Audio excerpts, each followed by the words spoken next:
मोरे नाम है छटन जगह मैं रथाव कोरी मानी के पूर मोरे गाँव है लिख ले पता बतावा खटोला लल्लू मोरे नाम है पता बतावा खटोला लल्लू मोरे नाम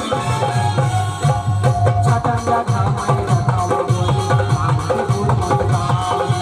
छटन जगह मैं रथाव कोरी मानी के पूर मोरे गाँव लिख ले पता बतावा खटोला लल्लू मोरे नाम है पता बतावा खटोला लल्लू मोरे नाम है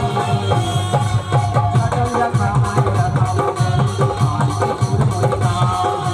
छटन जगह मैं रथाव कोरी मानी के पूर मोरे गाँव है